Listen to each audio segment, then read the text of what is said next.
মসজিদে যাইয়া জামাতে নামাজ পড়তেন না আহমদ গাজ্জালী।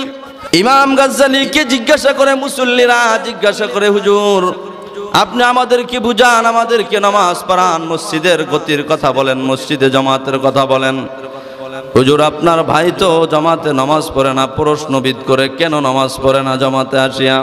ইমাম গাজ্জালী ডাক দিয়া বলেন, আমি লজ্জিত হই সমাজের কাছে, মাকে আসিয়া বলে মা তোমাকে একটা বিচার দিয়ে দিলাম, আমার ছোট ভাই আমার পিছনে কেন নামাজ পড়ে না, মসজিদে যাইয়া পড়ে না, একা একই নির্জন স্থানে পড়ে। আমার এই প্রশ্নের জবাব তুমি মা মোহাম্মদ গাজ্জালী আহমদ গাজ্জালীর থেকে নিয়ে আমি মোহাম্মদ গাজ্জালীকে দিয়ে দিবা। মা সন্তানকে ডাক দিয়া নিয়ে নির্জন স্থান থেকে আহমদ গাজ্জালীকে ডাক দিয়া বলেন, হে সন্তান আজকে থেকে মসজিদে যাইয়া নামাজ পড়বা, তুমি আর একা একই নির্জনে নামাজ পড়া তোমার জন্য নয়, তোমার ভাইকে মানুষ বিভিন্ন ধরনের প্রশ্ন করে, এত বড় একজন মুফাসসির জিনার ভাই আসিয়া মসজিদে নামাজ পড়ে না, প্রশ্ন থাকে কি থাকে না? প্রশ্নবিদ হয়ে গেলেন। মার কথা মানতে যাইয়া সন্তান রাজি হয়ে গেলেন। ইমাম আহমদ গাজ্জালী রাজি হয়ে গেলেন। রাজি হইয়া যাইয়া মার কথা মানতে যাইয়া রাজি না হয়ে কোনো উপায় নাই, যেহেতু মার ত্যাগের বিনিময়ে আমরা দুজন আল্লাহওয়ালা এত কিছু পাইলাম। মার কথা মানিয়া যাইয়া নামাজের মধ্যে দাঁড়াইলেন। ইমাম গাজ্জালী যখন 1 রাকাত নামাজ পড়াইছিলেন, 1 রাকাত নামাজ পিছনে আহমদ গাজ্জালী পড়িয়া 1 রাকাত নামাজ পড়িয়েই নিয়ত সারিয়া পিছনে চলে আসছে।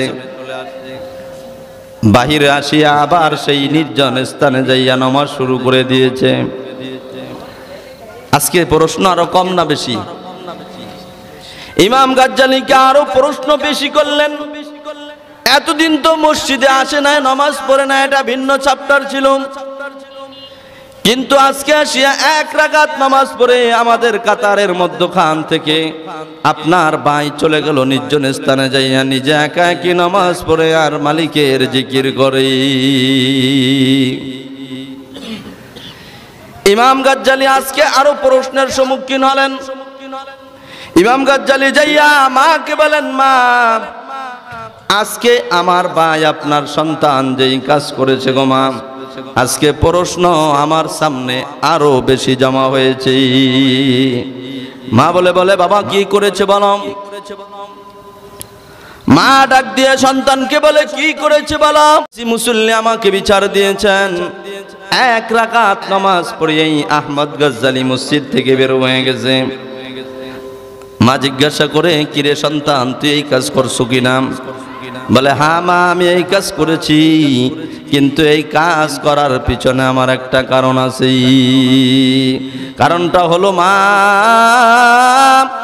আমি যখন নামাজে দাঁড়াইলাম, আমার ভাই ইমাম গাজ্জালী যখন 1 রাকাত নামাজ পড়াইছিল, ওই সময় আমার ভাইয়ের খেয়াল আর মালিকের খেয়ালের সাথে এক সমন্বয় ছিল। যখন আমার ভাই ইমাম গাজ্জালী আল্লাহর খেয়াল থেকে নামাজের মধ্যে খেয়ালটা অন্য দিকে ফিরে দিয়েছে, মা ফিরে দেওয়ার কারণে যেই ভাই এখন আল্লাহর সামনে থেকে নজর খেয়াল অন্য দিকে চলে গেল, আমি নামাজ সারিয়া পিছন থেকে যাইয়া নির্জন স্থানে নামাজে দাঁড়ায়া গেলাম। এবার যখন এই কথা বললেন ইমাম গাজ্জালী, মা জিজ্ঞাসা করে, তুমি কি এই কাজ করেছো কিনা নামাজের মধ্যে? যার নামাজের খবর হ্যাঁ আছে না নেই? দোকানের হিসাব, ব্যবসার হিসাব, বিভিন্ন ধরনের কথাবার্তা নামাজের মধ্যে আসে না? আসে না? কিন্তু আল্লাহর নবী বলেন, তুমি এমন ভাবে নামাজ পড়বা কান্নাকা তারাহু ফাইল্লাম তাকুন তারাহু ফাইন্নাহু ইয়ারাক, তুমি যেন আল্লাহকে দেখো, আর নচেত মনে মনে এটা খেয়াল করো তোমাকে আল্লাহ দেখে। আল্লাহ আমাদেরকে দেখে না? দেখে না? ইমাম গাজ্জালী রাহমাতুল্লাহ আলাইহি ডাক দিয়া বলে, মা হ্যাঁ ভাই সত্য বলেছেন, 1 রাকাত পড়ার পরে 2য় রাকাত নামাজ আমি যখন পড়ব, নামাজে দাঁড়ানোর আগে আমি একটা মাসআলার কিতাব চেয়েছিলাম, সেই কিতাবটা চাইছি, এই বাপটা এই অধ্যায়টা চেয়েছি গো মা। হায়েজ নেফাজের মহিলাদের একটা অধ্যায় আছে কিতাবের মধ্যে, এই কিতাবটা আমি ওই সময় মাসালা হল করতেছিলাম, এমন অবস্থায় জামাতের সময় হয়েছে মা। আমি যখন নামাজে আসিয়া দাঁড়াইলাম, প্রথম রাকাতে মালিকের সাথে সম্পর্ক, দ্বিতীয় রাকাতে আমি ওখান থেকে বের হয়ে সেই মাসালার কাছে চলে গেলাম। সেই মাসআলার কাছে চলে যাওয়ার কারণে আমার ভাই যেই কথা বলেছে সত্য, চলে যাওয়ার সাথে সাথে আবারও সেই মালিকের সামনে আমার খেয়াল এবং দামাককে ফিরে এনেছি। এতটুক সময় আমার ভাই দেয় নাই। কেমন ইমাম কেমন মুসল্লি, পিছে দাঁড়াইছে, তার সাথে মালিকের সাথে কত সম্পর্ক, যে ইমামতি করে তার সাথে মালিকের সাথে কত সম্পর্ক, যে ছোট ভাই দাঁড়াইছে পিছনে সেই ছোট ভাই জানে যে আমি মালিকের শুরু থেকে শেষ পর্যন্ত যতটুকু সেজদা দিব, প্রত্যেকটা সেজদার মধ্যে মালিকের সাথে কথা হবে। as-salatu mi'razul mu'min, মুমিন তো নামাজের মধ্যেই আল্লাহর সাথে কথা বলবে। কথা বলেন ঠিক কিনা? ইমাম গাজ্জালি চোখের পানি ছেড়ে দিয়ে বলে, মা আমার ভাই যে কথা বলেছেন কথাটা সত্য। এবার মা আবার ছোট সন্তানের সামনে বড় সন্তানকে লাঞ্ছনা দেয় নাই, বড় সন্তানকে ছোট সন্তান দুজনকে বলে, এ ইমাম মুহাম্মদ আর ইমাম আহমদ গাজ্জালি, তোমাদের দ্বারা আমার মায়ের কোনো উপকার হয় না। দুজন হতভম্ব হয়ে দাঁড়ায় রইলেন। মা কি বললেন?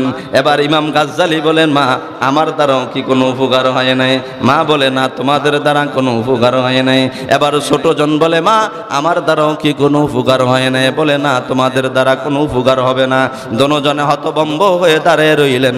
মা এমন একটা জবাব দিছেন, যেই যুগের যেই মা সেই যুগের সেই সন্তান আল্লাহ বানায় দিয়েছেন। মা একটা জবাব দিলেন, সন্তান শোনো, তোমরা দুজন আমার কোনো উপকারে আসে নাই। দুজন কান্না করে তরকম্প মার কাছে ধরা খেয়ে গেলেন। উনি হলেন মুফাচ্ছির, উনি হলেন জিকরুল্লাহ লাইনে সম্পর্ক মালিকের সাথে। দুজনের সম্পর্কই সরাসরি মালিকের কাছে, কিন্তু মা এর চাইতেও বেশি সম্পর্ক আমার আল্লাহর সাথেই। মা ডাক দিয়া বলে, শোনো ইমাম গাজ্জালি, তোমার দ্বারা উপকার হয় নাই, কারণ তোমার দ্বারা কি উপকার হবে আমার? তুমি তো এমন সময়ের মধ্যে মালিক থেকে ছেড়ে দিয়ে নামাজের মধ্য থেকে সরিয়া তুমি কিতাবের মধ্যে চলে গেছো, তুমিও মালিককে ভুলিয়া গেছো। আবার তোমার ভাইও পিছন থেকে, তুমি যে নামাজের মধ্যে মালিকের সাথে নাই, তোমার ভাইও তোমার দিকে নজর, মালিকের দিকে নজর নাই। মা ডাক দিয়া বলে, আমার নজর নামাজের মধ্যে একদিনও এদিক সেদিক এমন হয় না। এমন একটি সময় আমার সন্তানদের থেকে গিয়েছে, যেই সময়টা কিতাবের নজরের দিকে। এরা এমন ভাবে আল্লাহকে মানছেন, আল্লাহ বলেছেন লাহুম মাগফিরাতুন ওয়া আজরুন কাবীর। আল্লাহ বলেন, আমি তোমাকে এমন একটি প্রতিদান দিব, এমন একটি পুরস্কার দিব, যেই পুরস্কারটা হবে সকলের চাইতে বড়। সেই পুরস্কারটার নাম হলো মাফ করা। বলেন, মাফ করতে পারবে কে? আল্লাহ ছাড়া কারো কোনো ক্ষমতা নাই মাফ করার। একমাত্র মাফ করার ক্ষমতা কার আছে? বলেন, এই ইমাম গাজ্জালি আর ইমাম আহমদ গাজ্জালি দুজন কোন শিক্ষায় শিক্ষিত ছিলেন? জিনারা মালিকের সাথে কথা বলেছেন, কোন শিক্ষায় শিক্ষিত ছিলেন? আর এই শিক্ষার কোরআনের বাস্তবতা ঘটানোর জন্যই আজকে আপনাদেরকে তাফসীর মাহফিলে ডাকা হলো, তাফসীর মাহফিলের ব্যবস্থা করা হলো। এজন্য কোরআনের সাথে যদি আমার সম্পর্ক থাকে, ইমাম গাজ্জালীর ইতিহাসের সাথে আমার সম্পর্ক থাকবে। এজন্য মা বোনদেরকে বলবো, আপনার সন্তানকে যদি মানুষ বানাইতে হয়, ইমাম গাজ্জালীর মার মতন হয়ে যান, ইমাম আহমদ গাজ্জালীর মার মতন হয়ে যান। যদি এরকম হতে পারেন, আপনার সন্তানও যুগের সেরা ইমাম গাজ্জালী হবে। কারণ কবি বলেন, কাবিলিয়ত দেউরা শর্তে নিস, বলকে শর্ত কাবিলিয়ত দেউস। এক জমানা সোহবতে বা আউলিয়া বেহতর আজ সদ সালে তোমাত বেরিয়া। উলামায়ে কেরাম তো এই কোরআন থেকেই এরকম হয়েছেন। কোরআনের যোগ্যতা অর্জন করার কারণে যেই উজরত বড়টা দিবেন, বড় উজরত নেওয়ার জন্য যে যত বড় ছাত্র ভালো, সেই তো তত বড় মাগফিরাতের উজরতটা নেবেন। এজন্য যত বড় আল্লাহওয়ালা ছিলেন, তত বড় তার উজরতটা, দাবিটা অনেক বড় ছিল। মালিকের কাছে দাবিটা ওইভাবেই করেছেন। খাজা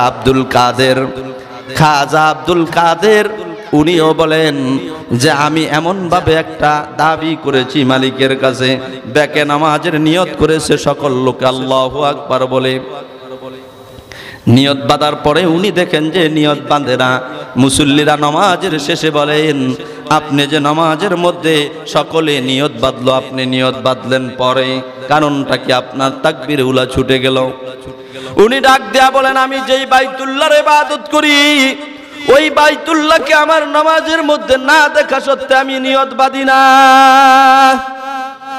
বাইতুল্লাহকে আমার সামনে না দেখা পর্যন্ত আমি নিয়ত বাঁধি না। এরাই এমন ভাবে মালিকের উজরতকে, মাগফিরাত নামক যেই বড় উজরতটা, এই উজরতটা এই সমস্ত লোকগুলাই নেওয়ার জন্য পাগল পারা ছিলেন। এখনো যদি যারা এরকম পাগল পারা হয়, মালিক বলেন তোমার এই সম্পর্কর দ্বারা তুমি নিজে যদিও না পুষতে পারো, কিন্তু তোমার দ্বারা পুছানোর ব্যবস্থা করব আমি আল্লাহ। আল্লাহ বলেন, আল্লাহু ইয়াদউ ইলা দারিস সালাম ওয়া ইয়াহদি মান ইয়াশাউ ইলা সিরাতিম মুস্তাকিম। তোমরা যখন আমি মালিকের ঘরের দিকে এই বড় উজরতটা, দারুস সালাম জান্নাত অর্জন করতে আসবা, বড় উজরতটা নিতে আসবা, তোমার দ্বারা নেওয়া সম্ভব হবে না। আমি তোমাকে হেদায়েত দিয়ে ইলা সিরাতিম মুস্তাকিম, সঠিক রাস্তায় চালায়া আমি তোমাকে সেখানে পৌঁছায়া দিব। কে বলেন? আল্লাহ বলেন আমি পৌঁছায়া দিব। এজন্য আল্লাহ ওয়ালাদের ইতিহাস জীবনের মধ্যে আমি শোনার মানে হলো, যদি আমি এই কথাগুলো শুনি দিলের কান থেকে, তা একদিন হবে আমার মধ্যে ওই চেতনা আসবে। এজন্যই ওয়াজ মাহফিল ওয়াযাক্কির ফাইন্না যিকরা তানফাউল মুমিনিন। আল্লাহ বলেন বেশি বেশি কোরআনের কথাগুলো হে নবী আপনি বলে দেন, বারবার বলে দেন। বলে দিলে যারা মুমিন আছে তাদের উপকার হবে। এজন্য মুমিনের মধ্যে চেতনা বাড়ে, ঈমানের তামান্না বেড়ে যায়। এজন্য ঈমানদার কখনো তার থেকে কোনো আমল ছোটে না। এই জান্নাতি মানুষ, এই জান্নাতি মানুষগুলোর মধ্যে এক যুবকের ইতিহাস আপনারা শুনলে আশ্চর্য হয়ে যাবেন। যুবক মানুষ হয়ে মালিকের সাথে তিনার সম্পর্ক কত ছিল, যুবক মালিকের সাথে কত সম্পর্ক বানায় নিলেন। যুবকের মনের মধ্যে তামান্না, মনের মধ্যে আশা, আমি তো মালিকের গোলামি করি, কিন্তু মালিক যেই গোলামির জিম্মাদারি যার মাধ্যমে ছায়া লাভ করেছেন, যিনার নাম হলে মুহাম্মাদুর রাসূলুল্লাহ সাল্লাল্লাহু আলাইহি ওয়াসাল্লামের মাধ্যমে ওই নবীর রওজায় একটু জিয়ারত করতে মন চায়। আমার মন চায় না? আপনাদের মন চায় না? নবীর রওজায় জিয়ারত করতে মন চায় সকলের। নবীকে দেখি নাই, নবীর চেহারা কত কাফেররা দেখেছেন, কিন্তু আল্লাহর থেকে বড় উজরত নেওয়ার জন্য এই লোকটা নবীর পাগল পারা হয়ে রওনা করলেন, হজের মধ্যে রওনা করলেন বাহনের পিটনে চড়িয়া। রওনা করিয়া বাহনের পিটনে চলিয়া যাইতেছে। যাইতে যাইতে অনেক পথ যাওয়ার পরে হঠাৎ ক্লান্ত হয়ে গেলেন, দেখতেছে বাহন আর চলে না, নিজেরও ক্ষুধা লাগলেন। বাহনটাকে গাছের লগে বাঁধিয়া ছুঁইয়া নিজে বাহন থেকে নামিয়া গাছের তলায় বসিয়া, চৈত্র মাসের রোদের মধ্যে যখন গরম আর গরম থাকে, যারা বিলের মধ্যে থাকে গাছ তলায় আসিয়া বসলেই খাবার দেওয়ার আগেই ঘুম আসে। কি কোন আসে না? আসে না? হেলান দিয়ে বসছে, মোটামুটি কিছু খাইলেন, হেলান দিয়ে বসছে, বসার সাথে সাথে ঘুম। বসছে জিরাইতে, কিন্তু ঘুম দিয়ে দিছে মালিক আরামের জন্যে। অনেক মানুষ এমন আছে রাত্রে ঘুমের ট্যাবলেট খায়ও ঘুম হয় না, কিন্তু অনেক বান্দা আছে গোটা দিন কাজ করে এশারের পরে দুগা খায়া শোয়ার মাত্রই ঘুমের অভাব নাই। আছে না নাই? এটা মালিকের বড় দয়া। এবার যখন ঘুমাইলেন, বাহনের পেটে ক্ষুধা থাকার কারণে বাহন এখান থেকে রশি ছিঁড়িয়া যাইয়া, পাশেই ছিলেন খেজুরের বাগান, খেজুরের বাগানের অনেকগুলা চারা খেয়ে ফেলেছে। খেজুরের বাগানওয়ালা সারাদিন ক্ষেতের কাছে যায় নাই, বিকালবেলা বলে আমি যাই একটু দেখি আসি আমার বাগানের অবস্থা কি আছে। বাগানওয়ালা বাগানের কাছে যাইয়া দেখে খেজুরের অনেক চারাগুলো খেয়ে ফেলেছে। খেজুরের চারা খাওন দেখিয়া বাহনের কাছে গেলেন, বাহনকে 2-4টা বাড়ি দিলেন। বাড়ি দিতে যাইয়া, আমাদের সমাজও এরকম আছে, বাহনকে মারে, কিন্তু বাহনকে মারা কি জায়েজ আছে কিনা? একটা ছাগলে ফসল খেয়ে ফেলেছে, ছাগলে কি অন্যায় করেছে? করছে যে পালে সে, ওটার পেটে ক্ষুধা, ওটা তো বোঝে না, ওটার সেই দামাক নাই কার আপন কে বর।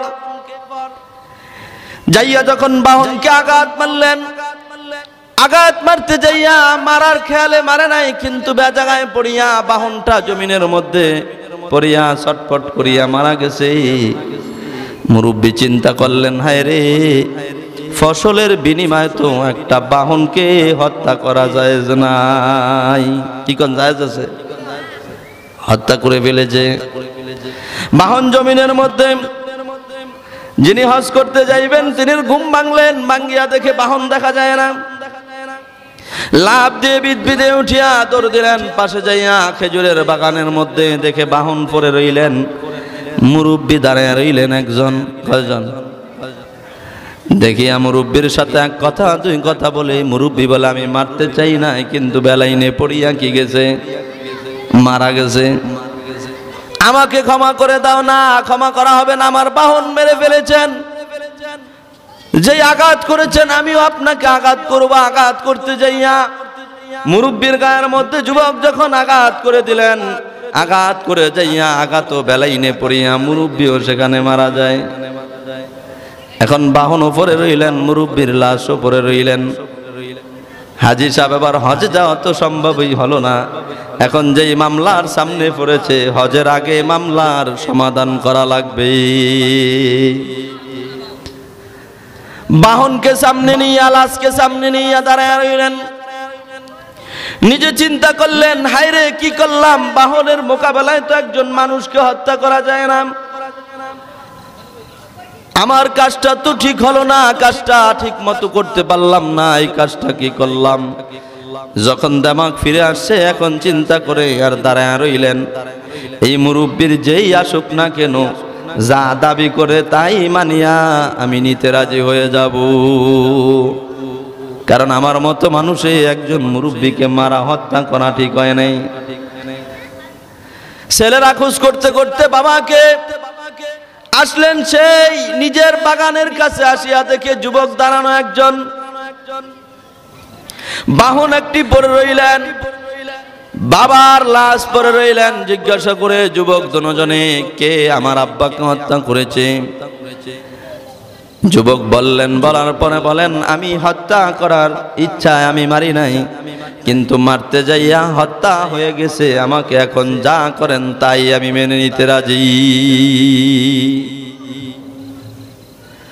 কোরআনের কথা বলতে যাইয়া জেল জুলুম অত্যাচার যাই হোক না কেন সব মানতে রাজি আছি, কিন্তু আল্লাহকে ছাড়তে রাজি নাই।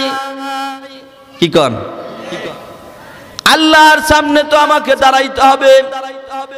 আল্লাহ থাকবেন চিরঞ্জীব, সব সময় আছেন, থাকবেন, কিন্তু আমার এই জেলখানা বিচার পাশির মঞ্চ একদিন থাকবে না, কিন্তু মালিকের আদালত থাকবে কি থাকবে না? আল্লাহ বলেন লা নাখাফু আহাদান ইল্লাল্লাহ, আমি আল্লাহকে সারা জমিনের মধ্যে কাউকে ভয় করব না। যদি ভয় করার মতো ভয় করো তাহলে আমি তোমাকে দিব লাকুম মাগফিরাতুন ওয়া আজরুন কাবীর, আমি তোমাকে বড় উজরত দান করব, যে উজরতটা হলো আমি তোমাকে ক্ষমা করে দিব। যুবকের দামাকের মধ্যে আল্লাহর কালামের আয়াত নড়চড় করে, এতক্ষণ ছিলেন ঈমান ঘুমান্ত, এখন ঈমান জাগ্রত। যুবক দনজন আসছে, ঘটনা বলিয়া বলেন শোনেন, আমি আপনার বাবাকে মারার জন্য আঘাত করি নাই, আমি আসি হজে যাওয়ার জন্য। আপনার আব্বা আমার বাহনকে মেরে ফেলেছে, আপনার বাবাকে আমি মারার জন্য আঘাত করি নাই, কিন্তু বেলাইনে আঘাত করি আপনার বাবাও মারা গেছে। এখন আপনারা যা বিচার করেন তাই আমি মানতে রাজি আছি। বলে আমাদের বিচার হবে, খলিফা আমার একটা দাবি আছে, দাবিটা হলো আমার কাছে অনেক মানুষের আমানত আছে, আমি এই আমানতকে পৌঁছে দিতে হবে। যদি না পৌঁছে দেই মুসলমানের প্রতি একটা তহমত আসবে। মুসলমানের কাছে আমানত রেখেছি, মুসলমান আমানত খেয়ানত করে চলে গেছে, পালায়া গেছে। আমাদের সমাজে আমানত নষ্ট করে কি করে না? যুবক মানুষ আমানতের ভয় কেমনে ঢুকছে? এই কোরআনের কারণে, এই কোরআনের বড় উজরত নেওয়ার জন্য যুবকের মাথায় কাজ করতেছি। যেহেতু মালিক বলেছেন বড় উজরত দিবে, মাফ করে দিবে, মালিকের কথার মধ্যে এক বিন্দু পরিমাণও সন্দেহ নাই। ফাবিআইয়ি আলা'i রাব্বিকুমা তুকাযযিবান, মালিক ডাক দিয়া বলেন আমার কোন কোন কথাকে অস্বীকার করতে পারবা? কি পারবেন? কোনটা? কোন কথাকে অস্বীকার করার সুযোগ নাই। দোনো ভাই ওই যুবককে সহ করে উমরের দরবারে উপস্থিত করলেন। উমর বলেন তোমার ফাঁসির রায় বাস্তব হবে। যুবক ডাক দিয়া বলেন ওমর, আমি 1 মাসের সময় ছুটি চাই, আমাকে আমানতের মালগুলো পৌঁছে দিতে হবে। মদিনা থেকে আমার বাসা অনেক দূরে ওমর, আপনি যদি আমাকে সময় না দেন আমার আমানত পৌঁছানো সম্ভব হবে না। বলে তোমাকে সারা হবে, একজন ফাঁসির আসামি এরকম সারলে আসবো? মোটামুটি মামলা ফুললেই তো ভাই ঘুমায় না। একজন ফাঁসির আসামি ছেড়ে দিলে আসবে, এটা কি করে হয়? বলে তোমার কেউ যদি এখানে তোমার জিম্মাদারি নেয় তাহলে তোমাকে ওনার উপরে জিম্মাদার দিয়ে তোমাকে ছাড়া হবে। যুবক ডাক দিয়া বলেন ওমর, আমার কাছে তো এখানে মদিনার মধ্যে আমার ভাই নাই, বোন নাই, বাবা নাই, আত্মীয় স্বজন কেউ নাই। মসজিদ ভরপুর, জুমার দিনে বিচার বাস্তবে হবে, ফাঁসি হবে। ওমর নিজে ফাঁসির ব্যবস্থা করবে, জল্লাদ উপস্থিত, সব উপস্থিত, কার্যক্রম চলবে। যুবক 1 মাসের সময় চেয়েছেন, কেউই রাজি না, সকলে কল্যাণীচুর দিকে,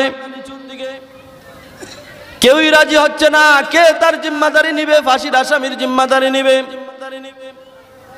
পিছন থেকে একজন লোক দাঁড়ায় বলেন ওমর,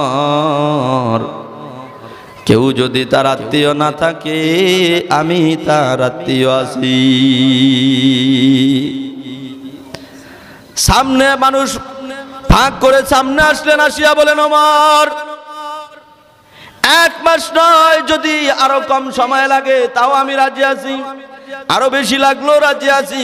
যদি না আসে তাহলে ওনার আদালতে আমার যা ফাঁসির রায় হয়, উনি যদি না আসে আমি বহন করে নিব। বলে তুমি কে, কেন রাজি হইলা? কারণ উনি ডাক দিয়া বলেন আল মুসলিমু আকুল মুসলিম, নবীজি বলেছেন মুসলমান মুসলমানের ভাই। আমার এক ভাই বিপদে পড়েছে, আজকে আমি ভাই হয়ে নবীর হাদিস অনুযায়ী যদি আমল না করতে পারি তাহলে আমার এই ভাইয়ের কি দাম আছে? আমার এই ভাইয়ের কি দাম আছে? পিছন থেকে সামনে চলে আসলেন, আসিয়া বলেন আমাকে ওনার জিম্মাদারি আমি নিলাম, 1 মাসের ছুটি দিয়ে দেন। 1 মাস পরে জুমার দিনে সকল মানুষকে এলান করে দেওয়া হলো আগামী মাসের অমুক তারিখের মধ্যে এই লোকটাকে ফাঁসির কাস্টে ঝুলানো হবে, অমুক তারিখে সকলে উপস্থিত থাকিও।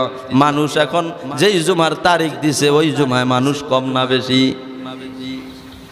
অনেক মানুষ ফাঁসির আসামি, ফাঁসি দেওয়া হবে। পিছনের থেকে যেই লোক আসছে সেই লোক বলে, দাঁড়ানোর সাথে সাথে মজমার সকলে চিনেন, চাইয়া দেখেন আবু যর গিফারি রাদিয়াল্লাহু তাআলা আনহু। আবু যর গিফারি রাদিয়াল্লাহু তাআলা আনহু পিছন থেকে আসিয়া বলেন ওনার দায়িত্ব আমি নিলাম, উনি যদি মাসের শেষ জুমা না আসে আমাকে ওনার বিচারের কাঠগড়া আমাকে নিয়ে নিয়েন। জিনার বেলায় নবীজি বলেছেন হযরতে আবু যর গিফারি খাদেমে খায়রুল বাশার, जिंदगी में ना बनाया अपना घर। हजरत अबू जर गिफारी खादिमे खैरुल बशर, जिंदगी में ना बनाया अपना घर। নবীর খেদমতে ছিলেন, উনি ঘর বানানোর সুযোগ হয় নাই, জীর্ণ শীর্ণ ঘরের মধ্যে ছিলেন। নবীজি বলেন, ডাক দিয়া বলেন জিবরাইল নবীজিকে বলেন এই লোকটাকে চিনেন? নবীজি বলে তুমি কেমনে চিনো? কে এই লোক? বলে এই লোকটাকে নবী আপনি চিনেননি? বলে আমি চিনি। তুমি কি করে চিনো? বলে আমিও চিনি। বলে আবু যর গিফারিকে কি করে তুমি ফেরেশতা চিনো? বলে আমি একা ফেরেশতা চিনি না, সকল ফেরেশতাই আবু যরকে চিনি। বলে কি করে চিনে? বলে আবু যরের আমলনামার মধ্যে এত পরিমাণ কোরআন শরীফের খতম আছে, আর কোন কারো আমলনামা এত নাই। জিজ্ঞাসা করে কি করে এত খতমের সওয়াব অর্জন করলো আবু যর গিফারি? আবু যর গিফারি বলেন ইয়া রাসূলুল্লাহ, আপনি যেই দিন বলেছিলেন একবার আলহামদু সূরা তেলাওয়াত করলে আর বিসমিল্লাহ সহ করে সূরা ইখলাস 3 বার তেলাওয়াত করলে 1 খতম কোরআন শরীফের সওয়াব হয়, ওই দিন থেকেই আমি আমল শুরু করে দিয়েছি। আবু যর গিফারি দায়িত্ব নিয়েছেন মাসের শেষে জুমা, 1 জুমা 2 জুমা 3 জুমা করে 4 জুমা চলে আসলো। ফাঁসির কাষ্ঠের মধ্যে ঝুলতে হবে। বাবাকে হত্যা করেছে, বাবার বিচার সন্তান নিয়ে ছাড়বে। কারণ আমাদের সমাজে এই বিচারটা হয়েছে, এই 17 বছর যারা ছিলেন বাবার বিচার করছে না করে নাই? কি করে নাই? বাবার বিচার করতে যাইয়া মানুষকে যদি জবাই করে নিতে হয় তাও নিয়েছেন, যদি জেলখানায় রাখতে হয় তাও নিয়েছেন, যদি ফাঁসি দিতে হয় তাও দিয়েছেন। তারপরও বাবার বিচারের দাবি নেওয়াই লাগবে। যদিও বাবা ওই ধরনের থাকুক বা না থাকুক, কিন্তু আমি ক্ষমতা পেয়েছি, আমি বিচার তো বাস্তবায়ন করলাম। কিন্তু আপনি তো ওমরের মতন সেই বিচারওয়ালা ছিলেন না, যার নামে দোষ নাই তার নামে দোষ চাপায়া বিচারের ফাঁসি তার গলায়। কি কান? এবার যখন মাস শেষ হয়ে গেল, শেষের জুমা চলে আসছে, মানুষ ভরপুর মসজিদের মধ্যে, বিচার হবে, ফাঁসির কাষ্ঠের মধ্যে দেওয়া হবে। ফাঁসির কাষ্ঠ জল্লাদ সবকিছু রেডি, ফাঁসি দেওয়ার জন্য তৈয়ার হয়ে গেলেন। যেহেতু খলিফাতুল মুসলিমিনের বিচার তো কোনো নিজের মন গড়া বিচার নয়। জিনার বেলায় বলেছেন আমার পরে যদি কেউ নবী হতো তাইলে ওমরকেই নবুয়তের দায়িত্ব দেওয়া হতো। নবী বলেন আমার পরে কেউ যদি নবী হতো তাহলে কে হতো? ওমর। ওমর যখন বিচারের কথা বলেছেন, বিচার বাস্তবে হবেই। শেষ জুমায়ের মধ্যে ফাঁসির কাষ্ঠ কার্যকর করা হবে। সকল মানুষ তাকে রইলেন, বিচারক আসে না এখনো। কিন্তু সময় দেওয়া হলো 2টা বেজে গেল, এখনো তো সেই আসামিকে দেওয়া যায় না। কিন্তু সামনে আসি আবু যর গিফারি রাজি হয়ে গেলেন, আমি তো আর আছি, যদি আমার ভাই না আসে আমাকে দিয়ে বাস্তবে কার্যকর করে দেন।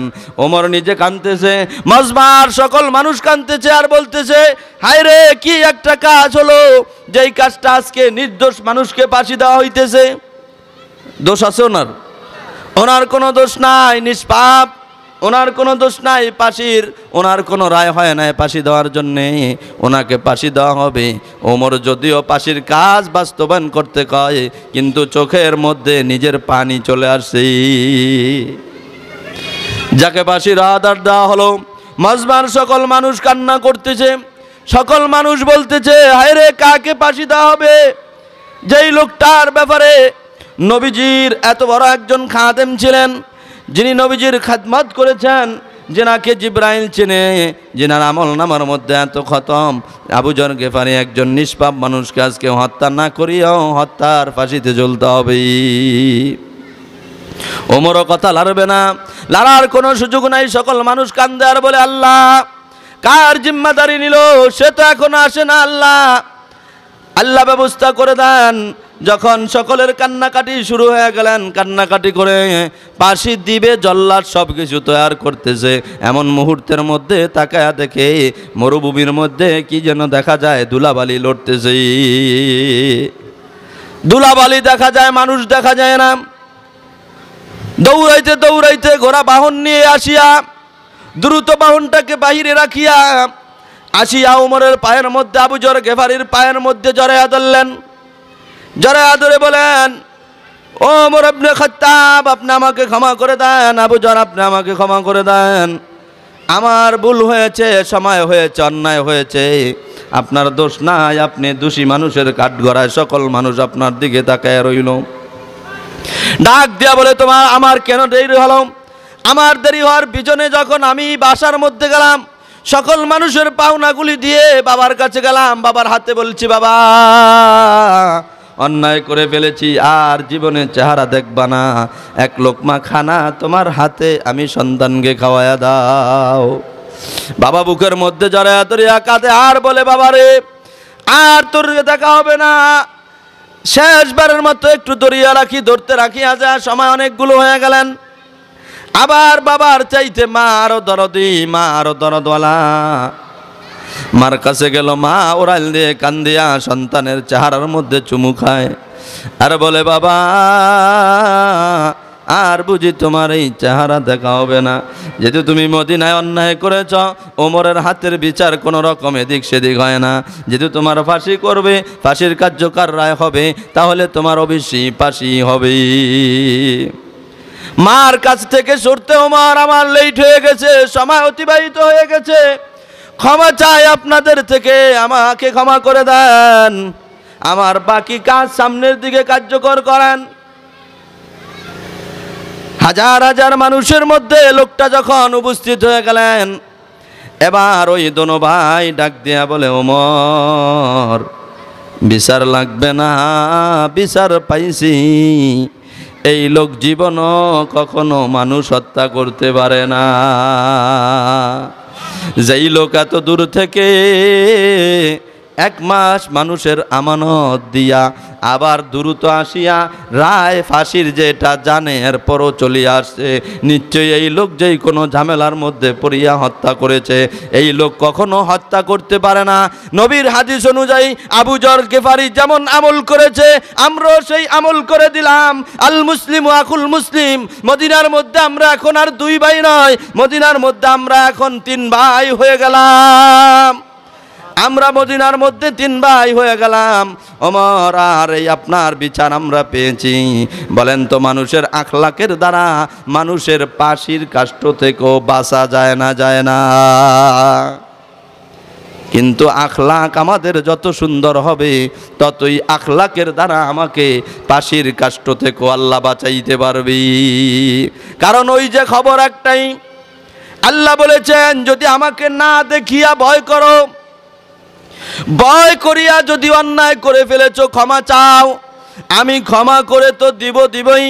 তোমার নেক আমল গুনাহ যেই পরিমাণ ছিল, ওই গুনার পরিবর্তে পুরাটা নেক দিয়ে ভরপুর করে গুনাহ কমায়া দিলাম, নেক বাড়ায়া দিয়ে আমি তোমাকে লাহুম মাগফিরাতু ওয়া আজরুন কাবীর, আমি তোমাকে প্রতিদান দিব, বড় উজরত দিতে পারবো না? পারবো না।